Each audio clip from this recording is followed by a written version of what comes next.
Hey everyone, welcome to Judging for the Win. I'm Dave, and this is my daily ruling. Today's question was suggested by a viewer. Thanks to Hardworking Soldier for this one. Amy plays the end, targeting Nick's insectile aberration.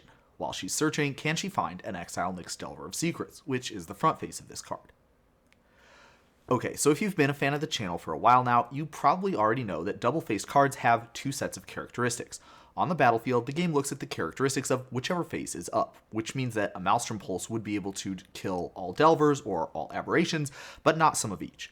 On the other hand, for the game purposes, if the card is in a graveyard, hand, or library, the game uses the characteristics of the front face. As you can see, the end looks for cards that have the same name as the permanent that was exiled, which would mean that Amy would need to find cards that are named Insectile Aberration. Unfortunately, like we just said, she won't be able to find any cards with that name because in the zones that she's searching, the game only looks at the characteristics of the front face. Amy still gets to search those zones like normal, she just won't be able to find anything. Another situation where this sort of thing comes up is with Quash. If you Quash and Awaken the Maelstrom or a Petty Theft, then you won't be able to exile anything because these cards have different names on the stack. Actually, you won't even be able to exile the original card that you countered, since Quash works by countering the spell and then letting you search for and exile it from the graveyard. As noted before, the name of these cards will have changed by then. Quash works a lot better against split cards. On the stack, these only have the name of the half that you cast, but in your graveyard they count as having both names. Two cards are considered to have the same name if they have at least one name in common. So if you were to counter a fire, you would be able to find a fire ice in the player's graveyard because it shares the name fire with the spell it was countered, even though the card in the graveyard also has another name.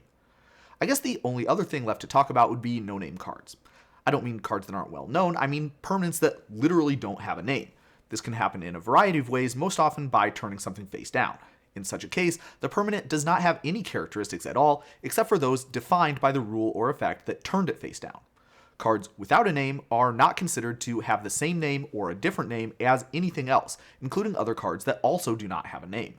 One important consequence of this is the well-known ruling that if you have some morph creatures and you play a Maelstrom Pulse against one of them, then that's the only creature that gets destroyed. Other cards with no name do not count as having the same name as the targeted creature.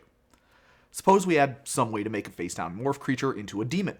Then, if we had that and three other normal demons with different names, then you could not win the game with the Liana's Contract, because that face-down demon with no name does not count as having a different name from all your other demons. I stole that example from the comprehensive rules, but another fun example would involve this card, Yedora Gravegardener. Remember what we said, where face-down cards will not have any characteristics other than those that the rule or effect that turned it face down defined for it. Well, Yedora says that the card will be a forest land, which refers to the land type, not the name. This means that since Yedora does not define the name of the cards, that means they will not have any.